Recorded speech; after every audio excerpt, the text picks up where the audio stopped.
অনেক মন্ত্রী নাই, মন্ত্রীদের চেয়ার সব খালি। বলার আগে যদি নিজের দিকে তাকায় বলতেন, নেতা এবং উপনেতা দুইজনের কেউই নাই। শুক্র করেন যে অর্থমন্ত্রী অন্তত আছেন এখানে। পয়েন্ট অফ অর্ডার বলুন। মাননীয় স্পিকার, আপনাকে অনেক অনেক ধন্যবাদ। আমি লক্ষ্য করছি বাজেট অধিবেশনে অধিকাংশ সময় আমাদের অধিকাংশ মন্ত্রীরা থাকেন না। এটা তো আমরা আসলে এত নোট করে নিয়ে আসি, আমাদের সরকারি দল বিরোধী দল সকলে বক্তব্য দেন।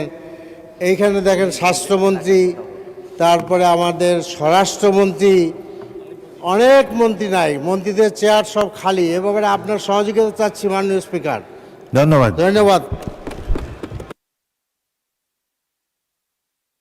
অধিবেশন আমরা মাননীয় মন্ত্রীদের আরও উপস্থিতি দেখতে চাই। শুক্র করেন যে অর্থমন্ত্রী অন্তত আছেন এখানে, কিন্তু অন্যান্য মন্ত্রীদেরকেও অনুরোধ জানাবেন সংসদ সদস্যদের পক্ষ থেকে। বাজেট সেশন গুরুত্বপূর্ণ সেশন, তারা থাকলে আমরা বাধিত হব। চিফ হুইপ বলেন। মাননীয় স্পিকার, বাস্তবতাটা হলো এই যে অনেকে রাষ্ট্রীয় কাজে বা বিভিন্ন কাজে ব্যস্ত থাকে, এটা ঠিকই। তবে সংসদে তাদের আসা উচিত, আসলে ভালো হয়। কিন্তু মাননীয় অর্থমন্ত্রী আগাগোড়া এখানে উপস্থিত আছেন, কারণ বাজেট সংক্রান্ত বিষয়ে সব বিষয়ে যে কথা বলা হয়, সকল কথা শেষ কথা গিয়ে অর্থমন্ত্রী বলবেন। স্বাস্থ্য খাতেও বলবেন, বিদ্যুৎ খাতের কথাও বলবেন, পুলিশের কথাও বলবেন, আইনের কথাও বলবেন, সব কথাই অর্থমন্ত্রী বলবেন মাননীয় স্পিকার। সে কারণে মাননীয় অর্থমন্ত্রী প্রেজেন্ট থাকেন। মাননীয় আমাদের মহাসচিব এবং এলজেডি মন্ত্রী মহোদয় তিনি সবসময় উপস্থিত থাকেন, অন্যান্য মন্ত্রীও থাকেন। তবে আমি আশা করব অন্যান্য যেসব মন্ত্রী এখানে উপস্থিত থাকেন না, তারা যেন উপস্থিত থাকেন এবং সংসদকে উপভোগ করেন, এবং বিরোধী দল না, সরকারি দলের যেসব সদস্য যেসব কথা বলেন সেগুলো মনোযোগ সহকারে শুনেন এবং সেগুলো যেন সমস্যা সমাধানের ব্যাপারে তারা অগ্রগণী ভূমিকা পালন করেন। মাননীয় স্পিকার, আপনাকে ধন্যবাদ।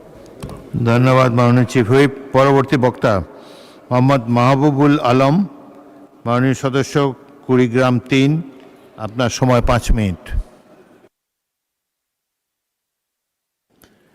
1 মিনিট। মাননীয় সদস্য টুকু বলুন।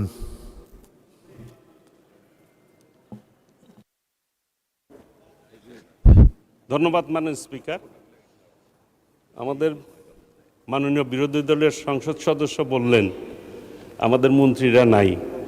ঠিক আছে, বলার আগে যদি নিজের দিকে তাকায় বলতেন, সংসদ বিরোধী দলের নেতা এবং উপনেতা দুইজনের কেউই নাই। ঠিক আছে, যাতে ঠিক মতো থাকে আর বসুন। ধন্যবাদ, ঠিক হবে আর কি। ধন্যবাদ মাননীয় স্পিকার। ধন্যবাদ। বিরোধী দলের নেতা না থাকলে অসুবিধা নাই, মন্ত্রীদের থাকা প্রয়োজন। তাদের সমস্যা তো মন্ত্রীদের পক্ষেই তারা বলবেন। তবুও সংসদের সৌন্দর্য রক্ষার্থে সকলেরই থাকা বাঞ্ছনীয়।